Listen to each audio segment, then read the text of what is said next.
"Clean it with your tongue," the cruel fiancé commanded the crying maid. She smiled, thinking she had won. But what she didn't know was that her billionaire fiancé was standing right behind her. He had heard every word, and he was about to end everything. Welcome to our channel. We're so glad you're here for this story. Before we dive in, let us know where you're watching from and what time it is in the comments below. Don't forget to like this video and subscribe so you never miss what happens next. Pierce Montgomery's penthouse office was less a room and more a declaration of war against gravity. Perched 70 stories above Manhattan, its floor-to-ceiling glass walls replaced paint and plaster, forcing the city to serve as its wallpaper. The only furniture was a desk carved from a single block of black marble and 2 chairs that looked more like sculptures than places to sit. It was opulent, it was powerful, and it was utterly sterile. Pierce stood, not looking at the view but at the stock ticker scrolling across a transparent monitor. His suit was immaculate, his voice a low monotone as he spoke into a headset. The valuation is set. The merger with Prescott Global is non-negotiable. He listened for a beat. The marriage solidifies the SEC filing. Efficient. It happens in 3 weeks. Send the final draft to their legal team. He ended the call without saying goodbye. The private elevator dinged, a soft, respectful sound. In swept Sloane Prescott. She wasn't so much dressed as she was curated. A white cashmere coat was draped over her shoulders, and her diamonds were subtle but blinding. She didn't kiss Pierce, she presented a cheek for him to graze with his lips. "Darling," she said, her voice like cracking ice. The drive over was a nightmare. She peeled off her leather gloves, dropping them onto the marble desk as if it were a trash can. "Your new valet, honestly, Pierce." He fumbled with the door. "He had the nerve to tell me to have a blessed day." Blessed. She shuddered with theatrical disgust. "You're paying for a 5-star lobby. You should really get people who look the part." An older housekeeper, Rosa, who had been with the Montgomery family for 30 years, entered silently with a tray holding a single glass of sparkling water. "Good afternoon, Miss Prescott." Sloane looked right through her. "Did I ask for this, Rosa?" "No." She turned back to Pierce, gesturing with a dismissive flick of her wrist. "This is exactly what I'm talking about. The staff. They're dated." "This one," she said as if Rosa wasn't there, "looks like she came with the original deed. You're merging with the Prescotts now, Pierce. Our image is everything. You need a full upgrade. She can be replaced by tomorrow." Rosa's face, a lifetime mask of professionalism, faltered. A small, almost invisible tremor passed through her hands. Pierce, still looking at his monitor, just nodded. "I'll have HR handle it." Downstairs, in the gleaming, cavernous staff kitchen, H was just a word for a terror that could end your life. This was Nia's world now. She was new, her black and white uniform still stiff. She was also quick. In her first week, she had already reorganized the entire pantry, her labels neat and precise. The head butler, a stern man named Alistair, had even grunted in approval. "You're learning fast, Nia. Keep this up and you might just last." He left her alone to polish silver. The moment the door swung shut, Nia's entire body changed. The efficient, intelligent mask crumbled, replaced by the raw panic of a cornered animal. Her hand, trembling, dove into her apron pocket and pulled out a simple, cracked smartphone. The screen lit up, a battlefield of notifications. 5 missed calls. NYC General Hospital, Billing Department. Voicemail full. She clicked open her text messages. It was a long, desperate thread with Dr. Matthews. "Dr. Matthews, sent 1 hour ago Nia. I can't delay the next round of chemotherapy. The window is closing. The billing office has flagged his account for non-payment. My hands are tied. He needs the treatment now. Nia, sent 2 days ago, I know. I get paid on Friday. I'll have the first deposit. Can you please just wait? Just until Friday. Please." Dr. Matthews, sent 1 hour ago Nia. His vitals dropped last night. Her fingers flew, swiping to her banking app. Balance, $43.15. She swapped again to the hospital's payment portal. Total due, $32,000. A sound, half sob, half gasp, tore from her throat. She leaned her forehead against the cool, stainless steel refrigerator, pressing her fist into her mouth to stay silent. She couldn't cry. If Alistair saw her with red eyes, she'd be sent home, docked a day's pay she couldn't afford to lose. This job, this house of ice and marble, surrounded by casual monsters like Sloane Prescott, wasn't just a job. It was the only thing standing between her father and a death sentence. It was her only lifeline. She could not fail. She could not be fired. Nia took one deep, ragged breath, shoved the phone back into her pocket and picked up the silver polish. She straightened her uniform, wiped her dry, burning eyes, and forced the mask of the invisible perfect maid back onto her face. The master bathroom wasn't just a room, it was a statement of power.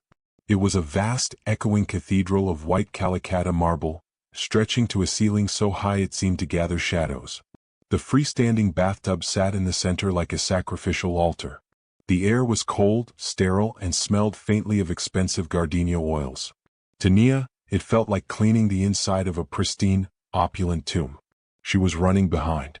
Alistair, the head butler, had been clear. Miss Prescott is dressing for her luncheon. The entire master suite must be vacated and spotless in 15 minutes. 15 minutes. Her heart hammered against her ribs, a frantic rhythm that matched the slosh of the mop in the bucket. Every second was a cent, every minute $1, every paycheck another dose of chemotherapy. Just get through the day, Nia. Just get to Friday. Dad is counting on you. She'd promised him she'd handle it. She'd promised. She was moving too fast. The heavy-duty plastic bucket was full of gray, murky water from the suite's floor. She tried to slide it around the freestanding porcelain toilet, a piece of hardware that looked more like $1 million sculpture than something functional. The plastic bottom kissed the ceramic base with a soft, barely audible clink. That's all it took. A small, dirty wave crested the rim of the bucket. A splash of gray, sudsy water arced through the air. It landed with a sickening splat directly on the gleaming white, perfectly clean toilet seat. Nia's breath hitched in her throat. No. No, no, no, no. She dropped the mop. It clattered against the marble, the sound echoing like a gunshot in the silent, cavernous room. She fumbled for the clean cloths on her cart, her hands shaking so badly she knocked a spray bottle to the floor. What is that noise? The voice cut through the air like a shard of ice. Sloane Prescott stood in the doorway, wrapped in a heavy white silk robe, her blonde hair piled high in a casual, artful knot. Her blue eyes, usually vacant and bored, scanned the room and landed instantly on the toilet. Her face, a mask of aristocratic disdain, tightened.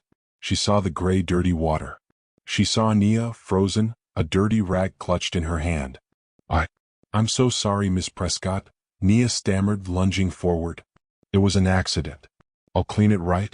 I'll sanitize it right now. I'm so sorry. Stop. Sloane's voice was flat, devoid of emotion.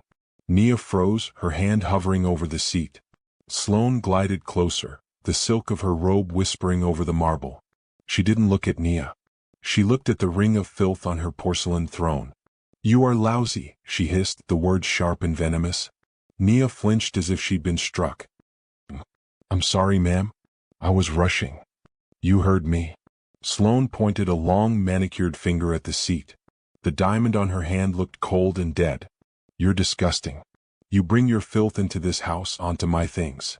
She paused, letting the silence stretch, a predator enjoying the absolute terror of its prey. I want you to clean that. Yes, ma'am, right away. Nia reached for the disinfectant spray, her hand trembling. No. Sloane's eyes, cold and blue, finally lifted to meet Nia's. A flicker of something, amusement perhaps, passed through them. With your tongue. Nia's mind went completely blank. The words didn't form a sentence. It was just noise. It couldn't be real. What? She whispered. Are you deaf? Sloane snapped, her patience, a paper-thin veneer, finally breaking. I said clean it with your tongue. Sloane watched the poor girl tremble, a small, cruel smile on her face. She loved having this kind of power. If you believe everyone deserves to be treated with basic human respect, hit that subscribe button right now. Only bullies and people like Sloane would just scroll by. The command finally broke through Nia's shock, and a wave of icy, septic reality washed over her. She couldn't breathe. Her stomach twisted into a knot of pure acid. No, please. Miss Prescott, I can't. I won't. You can't. Sloane's voice dropped into a near whisper, a terrifying, false intimacy. Then you are fired. Fired? The word hit Nia with the force of a physical blow. The marble floor seemed to drop out from under her. Fired wasn't just losing a job. Fired was the sound of a heart monitor flatlining. Fired was the image of her father, his skin gray and papery, looking at her with trusting eyes last night. Fired was the red, stamped final notice on the hospital bill sitting on her tiny nightstand. Fired was a death sentence. The room began to spin. Nia's knees buckled. She looked at the toilet, at the ring of gray, sudsy water. She looked at Sloane, at her perfectly composed, beautiful face, her eyes glinting with a cold, triumphant light. Tears, hot and immediate, burst from her eyes. They weren't tears of sadness. They were tears of pure, undiluted humiliation and blind, animal panic. "Please," she sobbed, the word tearing from her throat. "Please, I'll do anything. I'll scrub the whole house on my knees. Please don't fire me. Please." She was begging, her dignity dissolving, her entire future, her father's life, hanging on the whim of this monstrous woman. Nia was on her knees, the cold of the Calacatta marble seeping through the thin fabric of her uniform. The sobs were uncontrollable now, great, heaving gasps that tore from her chest. Each one was a fresh wave of humiliation, a fresh spike of pure, adrenalized terror. "Please," she choked out, her voice raw. "Please, Miss Prescott, I'll do anything else. I'll scrub the grout in this entire bathroom with a toothbrush. I'll work for a week for free. Please, I need this job. Please." She reached for a clean dry towel from her cart, her hand shaking so violently she could barely grip it. "See, I'll clean it. I'll sanitize it. You'll never even know it happened. Please." Sloane watched the display with a look of profound boredom, as if she were watching a mildly annoying insect drown in a puddle. She let Nia's desperate, broken pleas hang in the opulent air, letting them echo and die against the cold stone. She let the silence stretch, forcing Nia to exist in that moment of absolute, groveling submission. Then she barked, "Are you deaf?" Nia flinched, her entire body recoiling. "I said," Sloane enunciated as if speaking to a child or an idiot, "your tongue. Not a towel. Not a sponge. Your tongue." She took a small, deliberate step closer. "I'm not asking you again. Do it or you're gone." This was it. The final, impossible choice. Nia's mind, which had been a hurricane of panic, went suddenly terribly clear. She saw two images side by side with perfect agonizing clarity. One image was her father's face. His eyes, clouded with medication but still kind, looking at her from a starchy hospital pillow. The trust in them. The quiet, unspoken faith that his daughter, his brilliant, strong Nia, would handle it.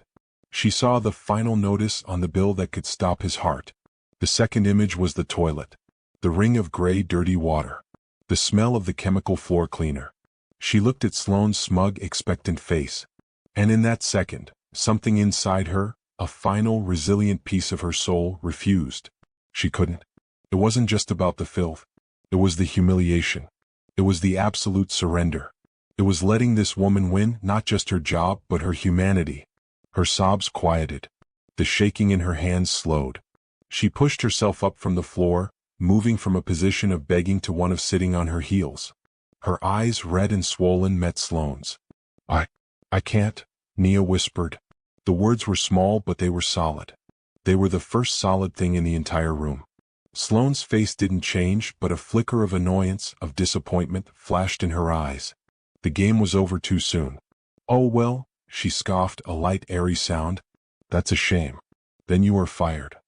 She turned, dismissing Nia with a wave of her hand. "Get your things. Get out." "She's not fired." The voice was deep.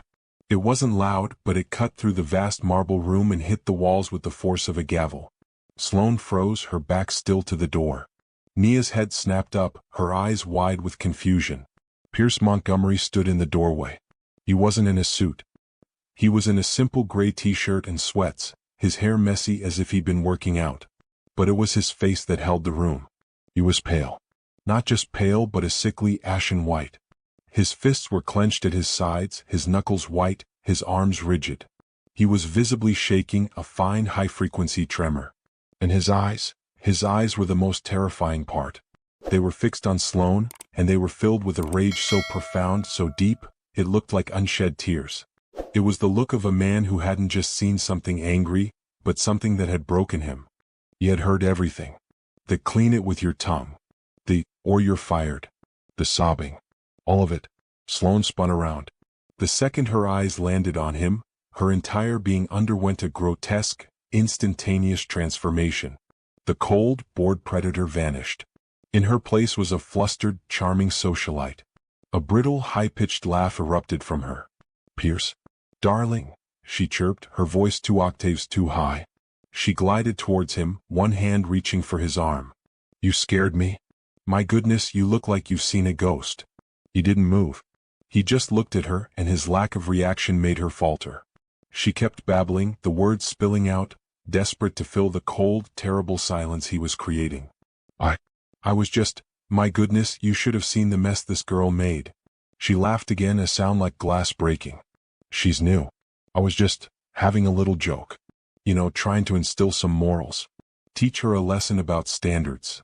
Pierce's voice, when he finally spoke, was dangerously quiet. It was the quiet of a bomb before it detonates. "That wasn't a lesson," he said. "It was monstrous." He took a step. Sloane visibly relaxed, thinking he was coming to her. But he walked right past her, as if she were a piece of furniture, and went straight to Nia. Nia was still on the floor, paralyzed, watching this unbelievable scene unfold. Pierce knelt. Not all the way, but he bent down, bringing himself closer to her level. He didn't touch her. He just spoke, and his voice for the first time was gentle. "Nia," he said, and the simple act of him knowing her name felt like a thunderclap. "Please wait in the hall. We'll sort this out." He offered her a hand. Slowly, as if in a dream, she took it. His grip was firm and warm. He helped her to her feet. She was shaking again, but for a different reason. "Go on," he said softly. "It's okay." Nia, clutching her cleaning rag, stumbled out of the room, past Sloane, past Pierce, and into the hallway. The master bedroom door clicked shut behind her, the sound deafeningly final. Inside the bathroom, the silence was absolute. There was only the faint drip of a faucet. Sloane had her arms crossed, her flustered charm hardening into annoyance. "Well, that was dreadfully dramatic, Pierce. Now she'll probably run to some lawyer. You really must." "It's over." Sloane stopped. "What's over? The lesson?" "Yes, thank God. Now I can finally—" "No." Pierce turned to face her. His face was no longer shaking. It was perfectly, terrifyingly still, like a mask carved from ice. "The engagement is off." Sloane stared. Then she let out a short, sharp laugh. It was genuine this time, but full of disbelief. "What did you say?" "Pierce, don't be ridiculous. You're just upset. You misunderstood. I was handling a staff issue." "I understood perfectly," he said. "I'm not being ridiculous. Get your things. Leave my house." The words hit her. Leave my house. This wasn't a negotiation. This wasn't a fight they'd have and make up from. This was a verdict. Her face, the beautiful, composed mask, shattered. It didn't just crack. It disintegrated, revealing the true, ugly, writhing thing beneath it. Her eyes narrowed into slits, her lips pulling back from her teeth in a snarl. "You are breaking up with me?" she seethed, the words a low, venomous hiss. Her voice dripped with an astonishment so profound it was almost comical. The idea that he would break up with her was an impossibility, a violation of the natural order. "You are ending this? Our families? The merger? You are throwing away billions? Over this poor thing?" "Over this poor thing?" she repeated, as if Nia wasn't even human. "It's that kind of disgusting, racist entitlement that destroys people. If you're not on Sloane's side, prove it. Click the like button to show you stand against this kind of toxic arrogance." The racist slur hung in the air, vibrating with pure, distilled venom. "Over this poor thing?" Pierce didn't flinch. His expression, already a mask of frozen rage, hardened into something else. Pure, cold finality. The last flicker of doubt, the last thread of connection to the woman he was supposed to marry, snapped. "Get out," he said. The voice was different now. It wasn't the quiet, shaking anger of a man betrayed. It was the flat, dead calm command of a CEO firing an underling. "Get your things. You have 10 minutes before I have security escort you from the building. And you will leave the ring on your dresser." Sloane's face, contorted with rage, went completely white. He wasn't negotiating. He was dismissing her. The public humiliation, the loss of control, It was more than she could bear. "You'll regret this, Pierce," she snarled, her voice dropping to a low, vicious promise. "You have no idea what you've just done. My father will hear about this." She practically spat the words. "You can kiss our partnership, our entire deal, and all the support from my family goodbye. You are nothing without us. You're finished." She spun, her silk robe flying out, and stormed from the bathroom, slamming the master bedroom door so hard the marble walls seemed to shudder. Pierce stood alone in the vast, silent room. The only sound was the faint, steady drip, drip, drip of the faucet. He stared at the spot where she had stood, then at the gray, dirty water on the toilet. He had just detonated his life. He had just torched his company, his legacy, his entire future, all in the span of 30 seconds. And the most terrifying part? He felt nothing but a cold, hard certainty. He'd had no other choice. He walked into the hallway. Nia was pressed against the opposite wall, her body rigid, her face drained of all color, looking like a ghost. She was so terrified she hadn't even run. "Nia," he said, his voice softer but still strained. She jumped, her eyes wide with panic. "Mr. Montgomery? I'll pack my things. I'm so sorry." "You are not fired," he said, cutting her off. "You did nothing wrong." He pulled out his phone, his hand still shaking slightly. He avoided her eyes, instead looking at the keypad. "I'm calling my driver. He'll take you home.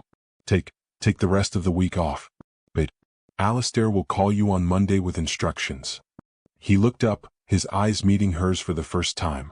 "I am deeply sorry for what you just experienced in my home." Nia just stared, her mind unable to process the whiplash. She was dazed, confused, and still terrified. She just nodded, unable to speak, and fled down the hall. The fallout wasn't gradual. It was a guillotine. He was in his office, still in his sweats, when his private line buzzed. Not even an hour had passed. The caller ID was simple: Conrad Prescott.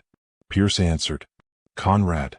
The voice on the other end was not the booming, backslapping patriarch he'd shared brandy with last week. It was the voice of a polar winter. Cold, clear, and absolutely without life. "The deal is off," Conrad said. There was no, "Hello," no, "What happened?" Just the execution. "My daughter is on her way home. My lawyers will be in touch with yours by end of business. Do not contact my family or my company again." The line went dead. Click. Before Pierce could even put the phone down, his secure work line lit up. It was Gavin, his CFO. "Pierce? What the hell is going on?" Gavin's voice was high, frantic.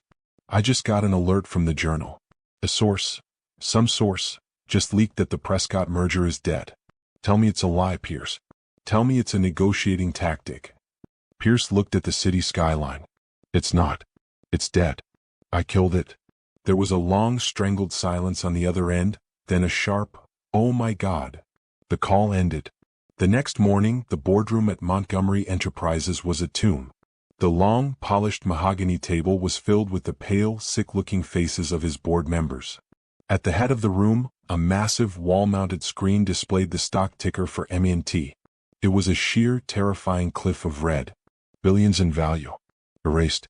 Gone between the closing bell yesterday and the opening bell this morning. Gavin was pacing, his tie already loosened, his face slick with sweat. "They're calling Pierce," he said, his voice cracking. "The banks, all of them. The leverage we took on to finance the merger. The loan covenants were tied to the deal's completion. First National is calling in their billion-dollar note. Synovus is reviewing all our credit lines as we speak." He slapped his hand on the table. "We are hemorrhaging. We have, maybe, 72 hours until our liquidity is completely gone. We're done." Arthur Vance, the oldest member, a man who had been his father's best friend, fixed Pierce with a pleading look. "Pierce, son, you need to fix this. Whatever it was, a fight, a lover's quarrel, it doesn't matter. Call her. Send flowers. Send a damned apology. Send a plane. Fix it." Another board member, less kind, slammed his fist down. "Apology? He needs to get on his knees. Do you have any idea what you've done, Pierce? You've cratered this company. You've wiped out billions in shareholder value. For what?" He spat the words. "A staffing issue?" Pierce was silent. He hadn't slept. His face was granite, his eyes fixed on the falling red numbers. Arthur tried again, his voice softer. Pierce, please, just make the call. Apologize to Sloane. Apologize to Conrad. Tell them it was a temporary insanity, a misunderstanding. We can smooth this, but we have to do it now. The entire room, 12 powerful men and women, stared at him. His entire legacy, his father's company, everything he had built, was on the line. All he had to do was make one phone call. All he had to do was sacrifice his principles. All he had to do was sacrifice Nia. Pierce finally looked up. His eyes, clear and cold, swept across the table. No. The room exploded. No? What do you mean no? Pierce stood, his voice cutting through the panic. I mean no. I will not apologize for that. I will not beg. And I will not sacrifice an innocent woman to get back in business with monsters. He looked at the ticker, at the cascading red. The merger is dead. Now sit down. Let's talk about how we're going to survive it. Sloane Prescott didn't weep. She mobilized. While Pierce was in his boardroom, a general absorbing the body count of his own moral detonation, Sloane was in her father's penthouse office. She was sipping an espresso, her composure flawless, as she sat opposite a man in a $10,000 suit who looked more like a surgeon than a publicist. His name was Lachlan Cross, a man known in elite circles as the Inoculator. He didn't just manage crises, he manufactured them for the opposition. He didn't just break the engagement, Lachlan, Sloane said, her voice a low, cold monotone. He humiliated me. He chose a servant over me, over the family. I want him ruined. I want her destroyed. Lachlan scribbled on a thick, leather-bound pad, his expression serene. The narrative is simple, Miss Prescott. You were not dumped, you were wronged. He is not principled, he is unstable. The maid is not a victim, she is a vulture. He looked up, a thin, reptilian smile touching his lips. We don't need facts. We just need a better story. And jilted heiress, heartbroken by unhinged fiancé, is a story that sells. The next morning, the financial bloodbath on Wall Street was eclipsed by a full-blown media-feeding frenzy. It wasn't just the New York Post. It was TMZ, the Daily Mail, Page 6, and a dozen high-traffic gossip blogs. Lachlan had opened the floodgates. The headlines were a masterclass in character assassination. Montgomery's meltdown, dumps billionaire fiancé, for the maid? Another, more sympathetic, piece in a high-gloss magazine featured a stunning, professionally shot photo of Sloane looking pensive and heartbroken. The caption, Erratic tycoon unhinged, say sources. Sloane Prescott blindsided and devastated. They painted Pierce as a man on the edge, a high-stakes CEO who had finally cracked under the pressure of the billion-dollar deal. He's been volatile for months, an anonymous source close to the family, Lachlan, told a blogger. He's making strange, impulsive decisions. Frankly, we're all just worried for him. In a single news cycle, Pierce's moral stand was reframed as a psychiatric break. But the true, unadulterated venom was reserved for Nia. Lachlan's operatives were ruthlessly efficient. Within hours, they had her full name, her rundown apartment building in Queens, and most damningly her father's critical condition and his mountain of medical debt. They found a grainy 3-year-old photo of her from a community college ID and splashed it across the internet. Revealed, the homewrecker who brought down an empire. The narrative they spun was toxic and lethally effective. She wasn't a desperate woman working to save her father. She was a conniving, ambitious predator. This wasn't an accident, one insider claimed. She targeted Pierce from day one. She knew he was engaged, knew her father was in debt. She saw her opening and manufactured a damsel in distress scenario. It's a classic gold digger playbook, and he fell for it. Reporters, like sharks smelling blood, descended on her apartment building. Nia, still on paid leave and blissfully unaware of the storm, stepped out of her door to get her mail. She was blinded by a wall of flashing cameras. Nia, is it true you seduced him? How much is he paying you to keep quiet? Did you know you were destroying his marriage? Gold digger. Look over here. Gold digger. She stumbled back, a cry of pure terror in her throat, her hands flying up to shield her face as she was pinned against her own apartment door. A man shoved a microphone at her. What's your secret, Nia? What did you do to him? How much is your dad's debt really worth? The reporters swarmed Nia, shoving cameras in her face, calling her a gold digger. They were acting as Sloane's attack dogs, tearing an innocent woman apart for lies.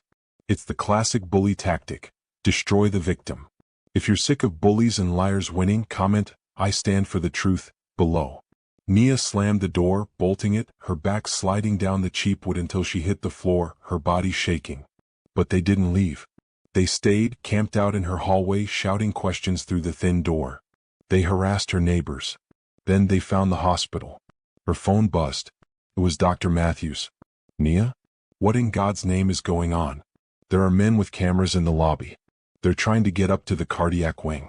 They're saying your father is part of a scandal?" The stress was immediate and catastrophic. An hour later, Dr. Matthews called back, his voice grim and furious. "Nia, all this agitation, his blood pressure has spiked.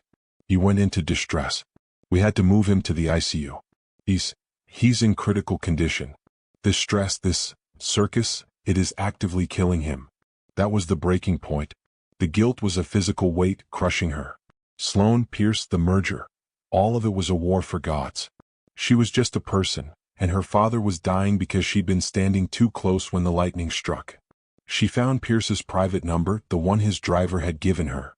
She called him, her voice a broken, ravaged whisper. "Mr. Montgomery?"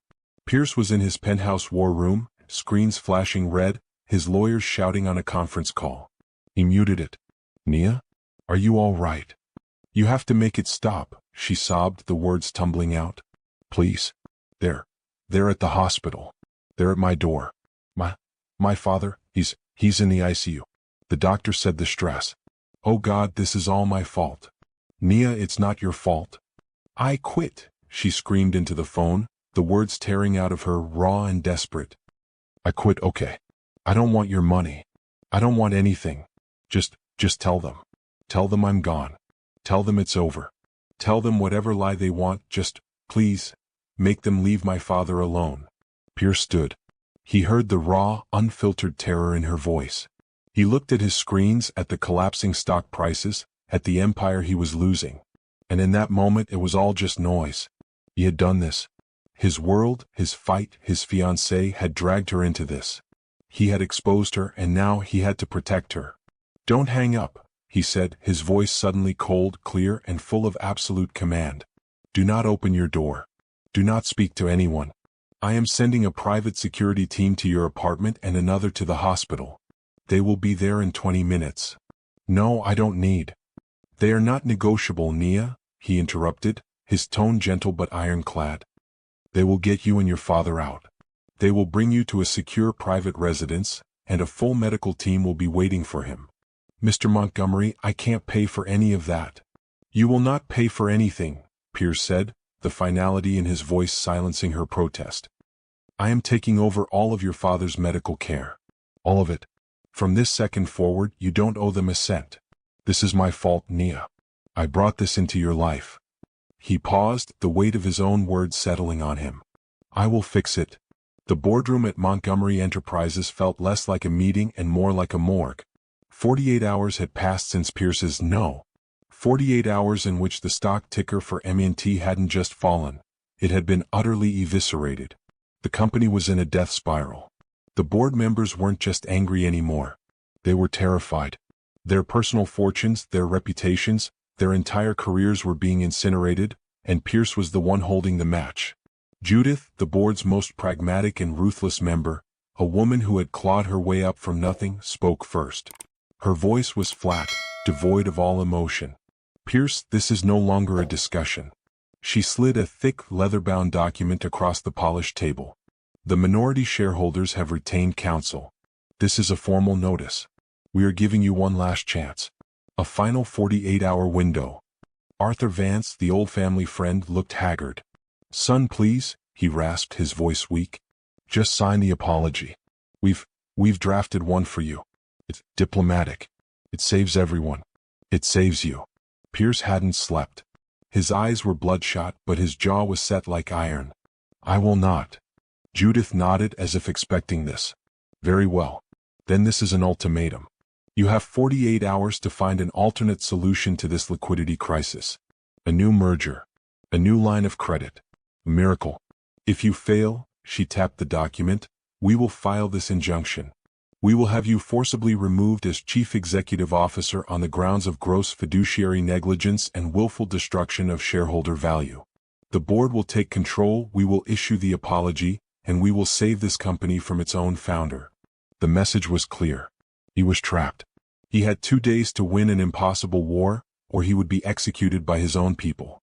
He retreated to the penthouse, now a full-blown war room. The curtains were drawn, the only light coming from a dozen glowing monitors. Decker, his head of security and a former intelligence operative, stood in the gloom. "She's clean, Pierce." "No one is that clean," Pierce snapped, staring at a screen of cascading red numbers. "This one is," Decker countered, his voice gravelly. "Sloane Prescott doesn't have a digital footprint. No wild college photos, no angry exes, no DUIs. Her life hasn't just been curated, it's been scrubbed. The Prescotts have had a team on this since she was 13. She's a ghost in a $10,000 dress. There has to be something. Someone." Decker sighed. "There is one thing. A former personal assistant. A woman named Alana Hayes. Resigned 2 years ago and no notice. Dropped off the map. Find her," Pierce ordered. "Already did." Decker's face was grim. "She's working as a barista in a drive-thru in Seattle. When I called and mentioned Sloane's name, she hung up. I flew out last night. I went to the coffee shop. She saw me through the window, dropped a full tray of lattes and ran out the back door. Her manager said she just vanished." "What? What is she so afraid of?" "She signed an ironclad multi-million-dollar NDA.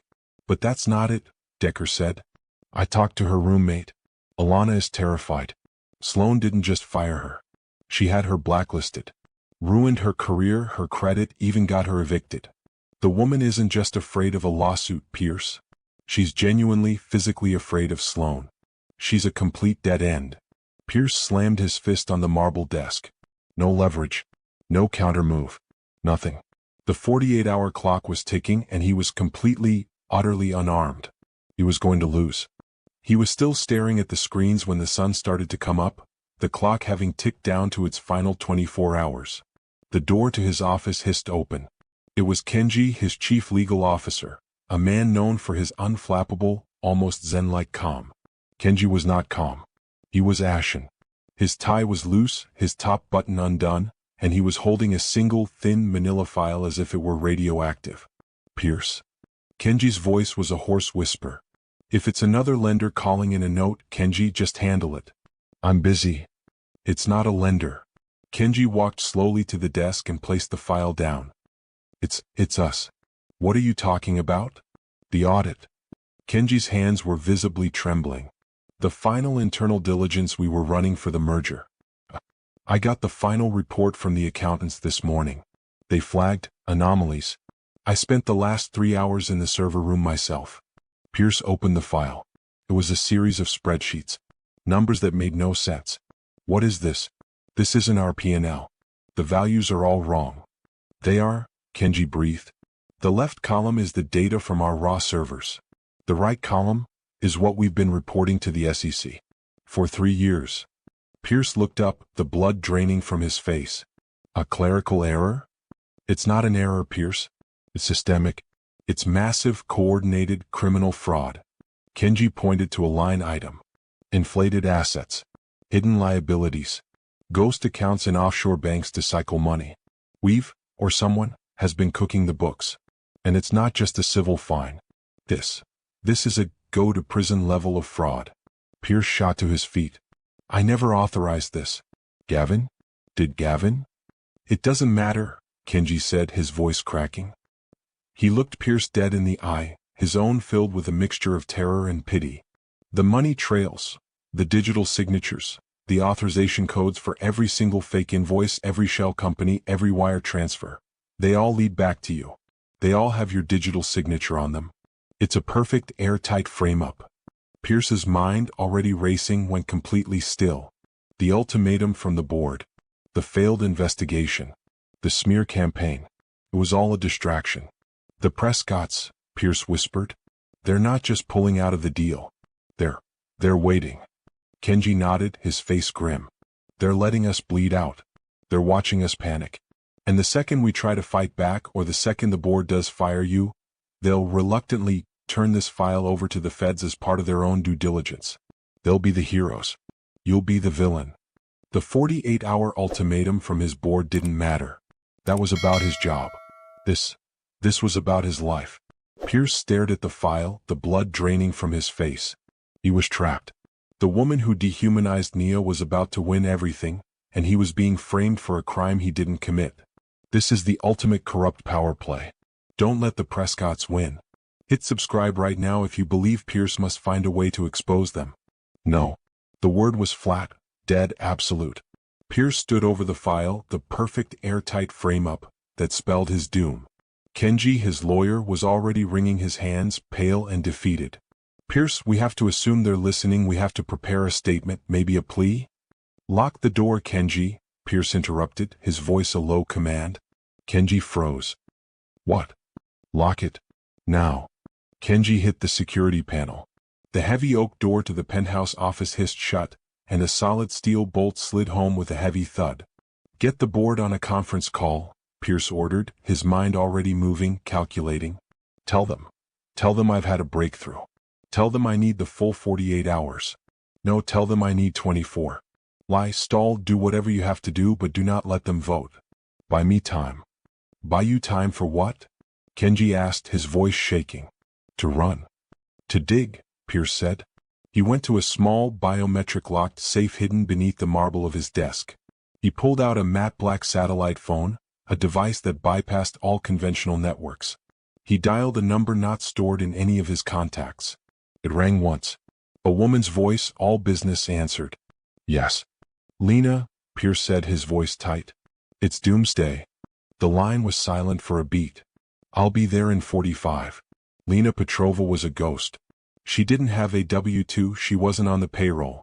She was a legend, a digital bloodhound Pierce kept on a multi-million-dollar, in case of Armageddon, retainer. She arrived 45 minutes later, not through the lobby, but through a private service elevator, carrying a single hardened aluminum briefcase. She was a small, intense woman in a simple black turtleneck, her eyes seeming to see the world in lines of code. You said doomsday, she said, bypassing pleasantries as she opened her case. It wasn't a laptop, it was a complex rig of processors and cables. The board's clock gives me 23 hours, Pierce said, gesturing to the file. I'm being framed for massive, systemic fraud. Digital signatures, authorizations, all leading to me. I need to know how. And I need to know why. Who's your CFO? Lena asked, plugging a fiber optic cable directly into the mainframe port behind Pierce's desk, bypassing the entire internal network. Gavin.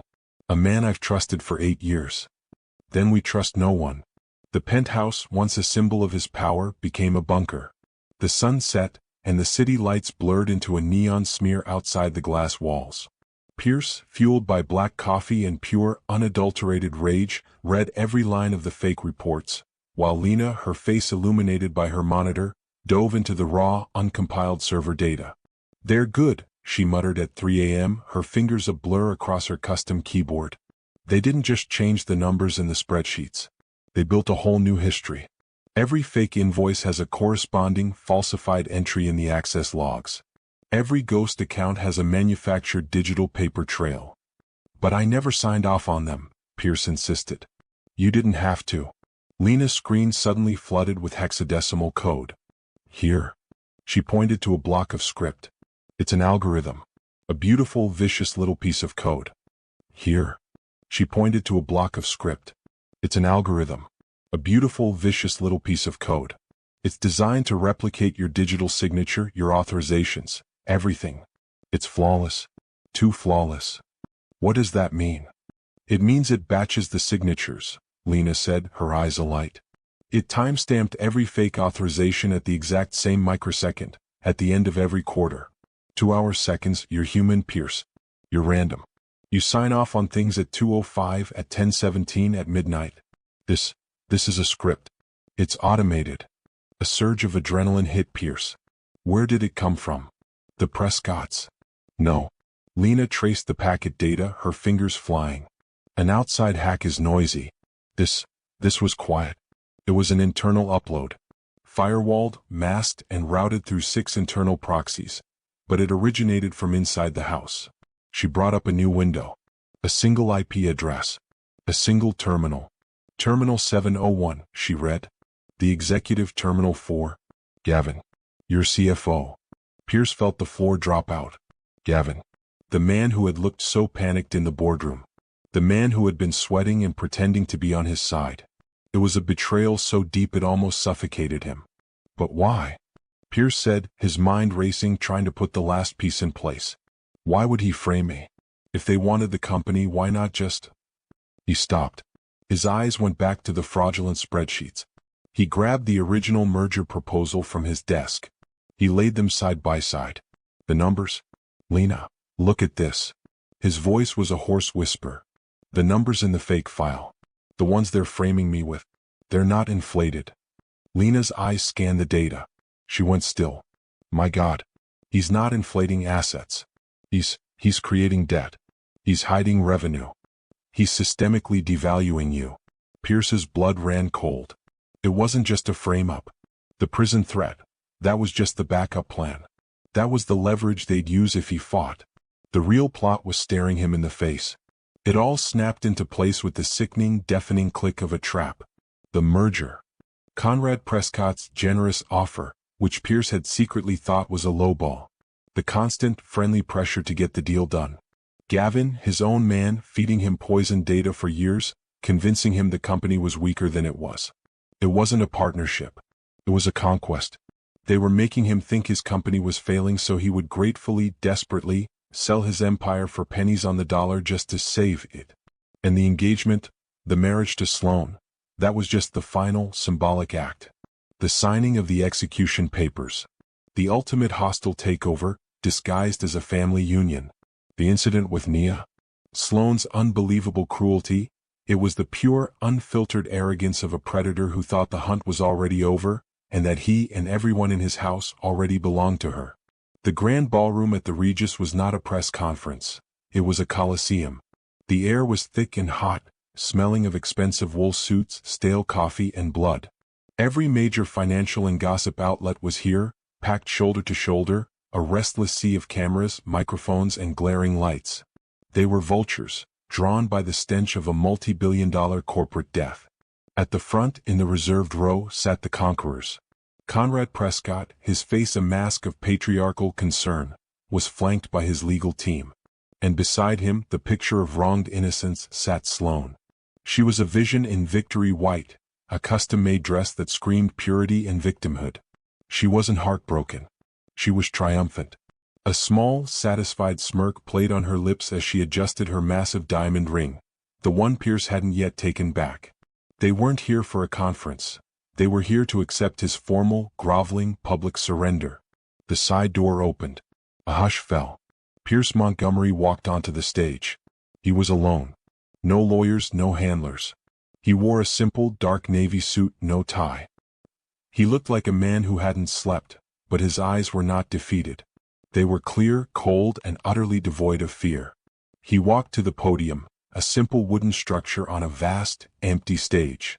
The only sound was the high-speed click-click-click-click-click of 100 motor-driven cameras. He gripped the sides of the podium, his knuckles white. He stared out at the crowd, his gaze sweeping over the vultures, until it landed hard on the front row. He didn't look at Conrad. He looked directly, unequivocally into Sloane's eyes. Her smirk faltered, just for a fraction of a second, at the cold intensity of his stare. "Good morning," Pierce said. His voice, amplified by the speakers, was a low, steady baritone that commanded the room. "Thank you for coming. I called this press conference to address the recent speculation regarding my company and my personal life." Sloane leaned forward almost imperceptibly, her smirk returning. "This was it. The apology.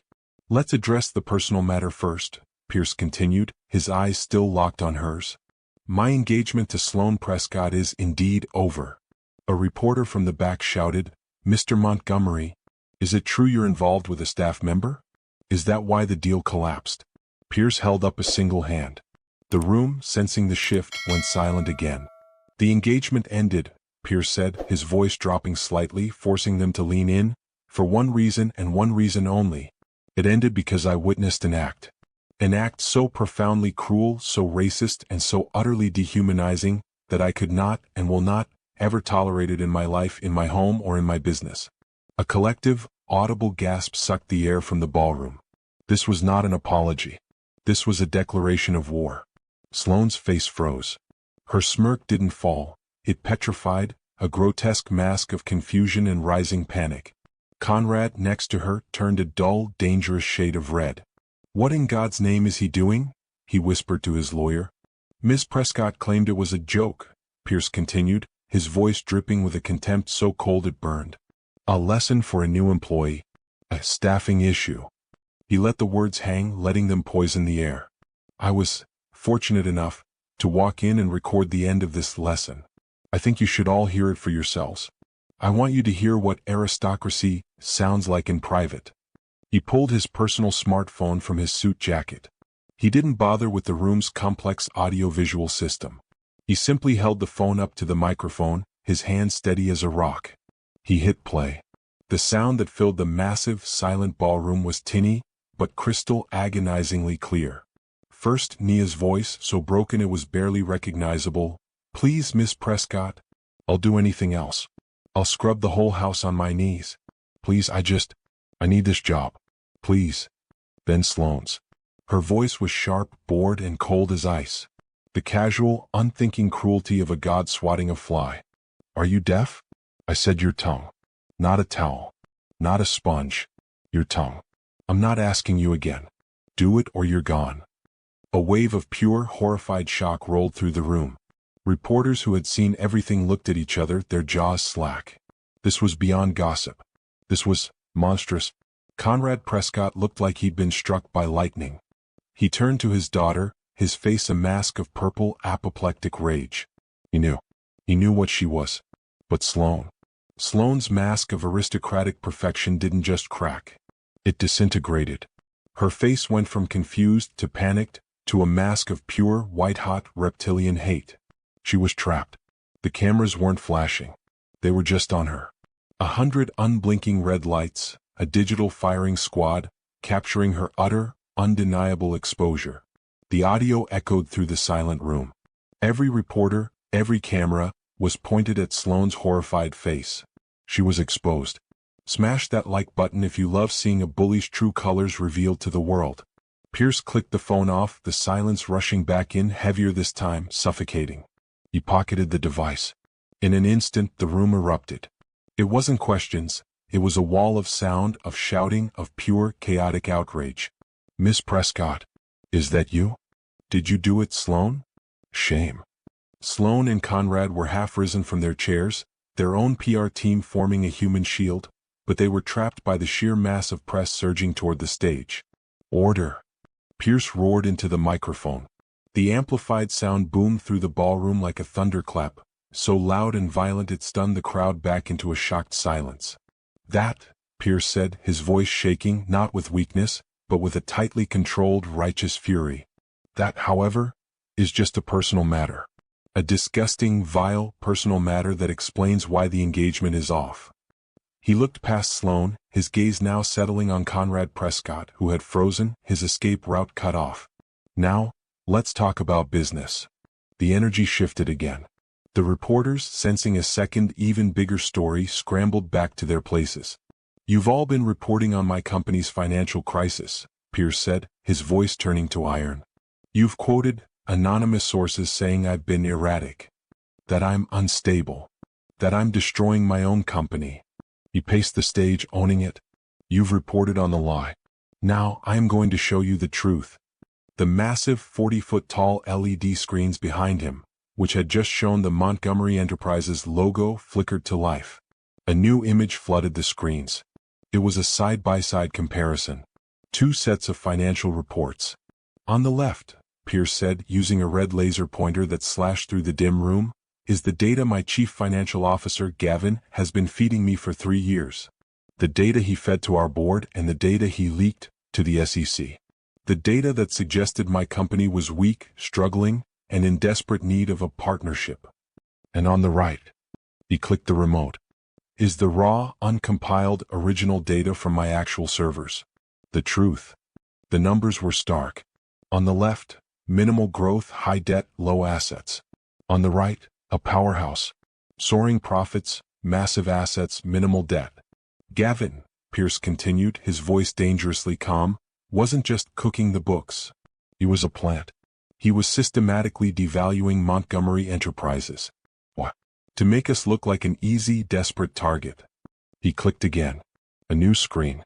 A network diagram showing an encrypted, firewalled connection.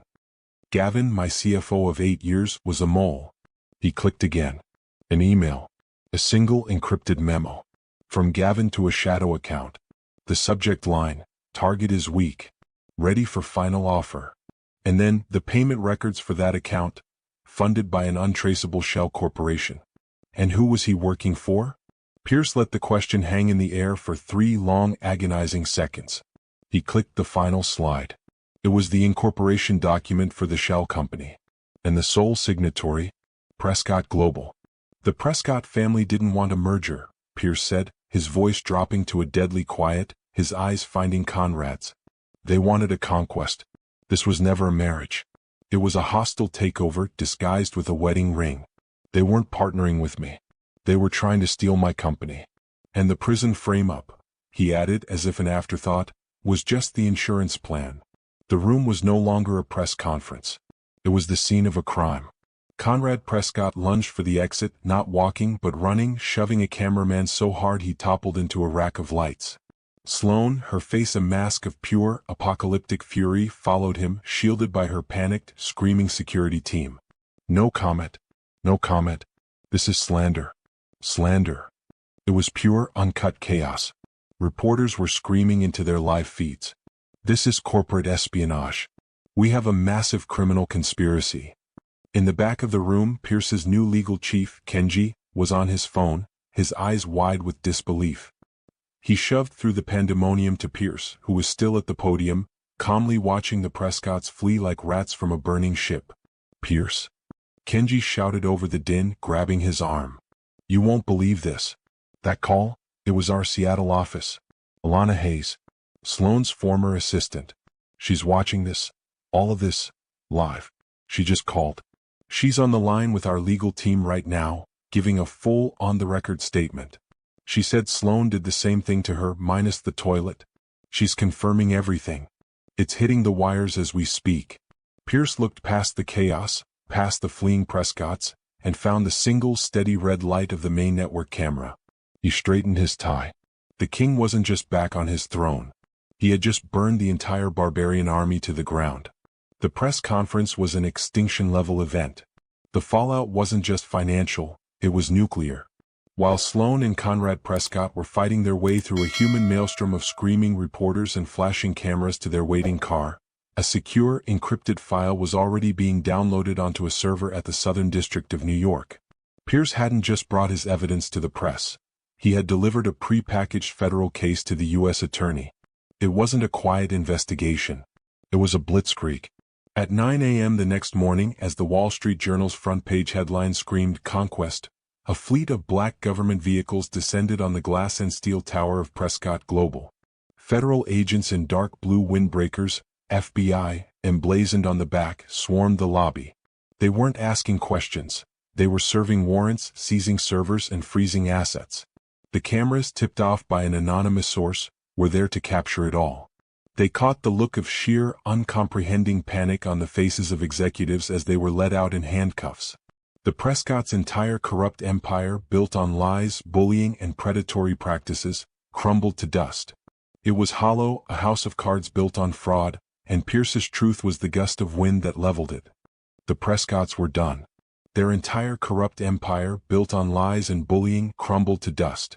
That's what happens when you let arrogance and cruelty rule your life. If you're glad they got what they deserved, comment "Justice is served" down below. Let's celebrate this win. The empire didn't just fall, it was publicly vivisected. Sloane, stripped of her family's protection, her heartbroken victim, narrative obliterated by the audio recording, was named as a co-conspirator. Her life of casual, aristocratic cruelty was over. Conrad, the patriarch, was facing a battery of charges that would ensure he spent the rest of his life in a courtroom. conspiracy, wire fraud, racketeering. The Prescotts were finished. But while the world watched the enemy burn, Pierce was cleaning his own house. He returned to the boardroom at Montgomery Enterprises. The same board members who had given him the 48-hour ultimatum were still there, ashen-faced, watching the live feed of the Prescott raid on the wall monitor.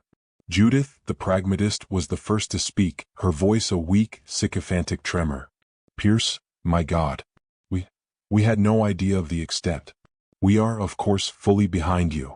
Pierce walked to the head of the table. His face was granite. "Save it, Judith. You didn't care what the truth was. You didn't care that they were monsters. You saw the company bleeding, and your only solution was for me to bow to the arsonists." He looked around the table, his gaze lingering on each member who had voted to oust him. "This company's bylaws are clear. I am invoking Article 4, Section 2, willful breach of fiduciary duty. You put a quick payout ahead of the long-term health and integrity of this corporation. You all voted to remove me in order to appease a criminal enterprise. As of this moment, you are all out. You can't do that."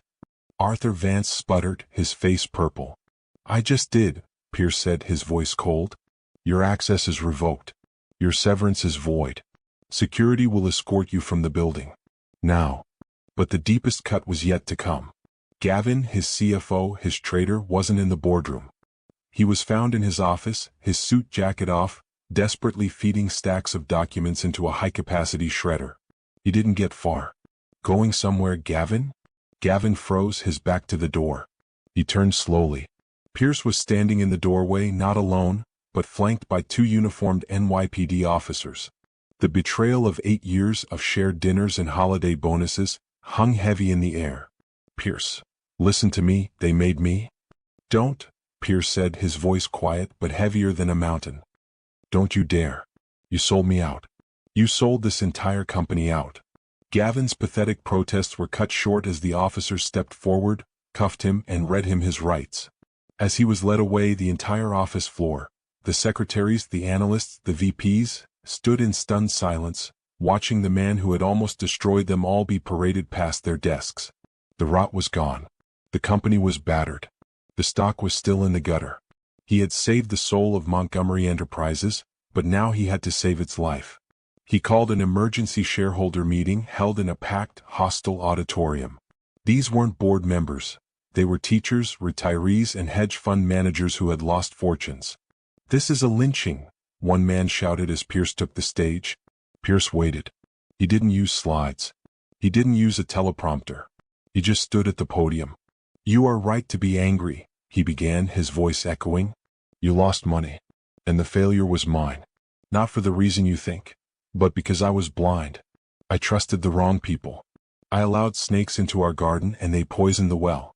I almost allowed my father's legacy to be stolen by parasites." He laid out the entire truth. The audit.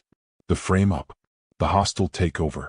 A skeptical journalist from Forbes stood up. "That's a great speech, Mr. Montgomery. But integrity doesn't pay the bills. Your board is gone. Your CFO is in jail. Your stock is worthless. Who in their right mind is going to invest in that?" The room was silent. This was the kill shot. "I will." A woman in the back row stood up. She was elegant, sharp, and unknown to him. "My name is Althea Royce," she said, her voice carrying clear authority. She was a notorious high-profile ethical investor. "I run the largest ESG fund on the West Coast. I've been watching you, Mr. Montgomery. And I've been waiting my entire career for a Fortune 500 CEO who is willing to burn it all down for what's right." She looked around at the stunned crowd. "I'm not just investing. I'm buying 10%. Effective immediately. We need more leaders like this." It was a cascade. Her endorsement, the biggest in the ethical investing world, was a signal. Other funds, seeing the company was now clean, truly surgically clean, began to pledge their support. Pierce stood at the podium watching the tide turn. The company was smaller. It was bruised. But it was real. It was transparent. And for the first time in a decade, it was entirely, unapologetically his. 6 months later, the sterile, high-end private medical suite had been replaced by a bright, modest apartment in a good neighborhood. Nia's father, his color returned, his eyes bright, sat in a comfortable armchair by the window reading a novel. He looked up and smiled as Pierce Montgomery entered, not with the imposing aura of a billionaire, but with the quiet respect of a guest. "Mr. Montgomery," her father said, offering a firm hand. "It's good to see you, son. Please call me Pierce." Nia came from the small kitchen, holding 2 mugs of coffee. She wore a simple dress, her hair pulled back, but her eyes were no longer haunted by panic. They were calm, steady, and sharp. Pierce accepted the mug, his gaze direct. "Nia, I came here to apologize. Properly. My world, my fight. It had no right to ever touch yours. The fact that my choices almost cost your father his life is a debt I can never repay. I am truly, profoundly sorry for what I put you through." Nia held his gaze. "You saved his life, Pierce. You didn't have to do that." "I did," Pierce said simply. "But that was just fixing what I broke. That was a repair. This." He placed a thick, bound document on the coffee table. "This is a new build." She looked at the cover. "The Montgomery Foundation for Worker Equity and Medical Aid." "I sold my penthouse," Pierce said, answering her unasked question. "And the jet. And the art. I realized I had built an empire, but I didn't have a single thing I was truly proud of. Now I do." He pushed the document toward her. "It's a foundation endowed with $500 million with a single twofold mission: to provide legal defense for workers abused by a power imbalance, and to erase the medical debts of families in crisis." Nia looked up, her eyes wide.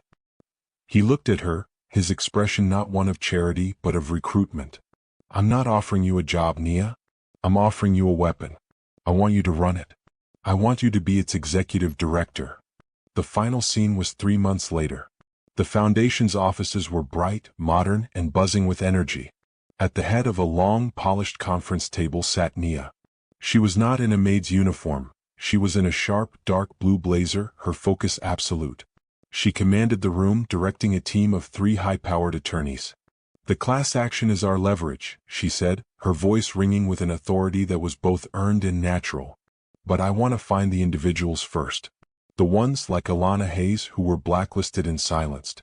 We pay their bills, we get them new jobs, then we go to war for them." In the back of the room, standing by the door, Pierce watched, unannounced. He held a coffee cup, a small smile touching his lips. He wasn't her boss. He wasn't her savior. He was her first and most proud partner. He watched the woman his world had tried to break, now running an army to break the systems that had almost destroyed her. Without a sound he slipped out, leaving her to her work.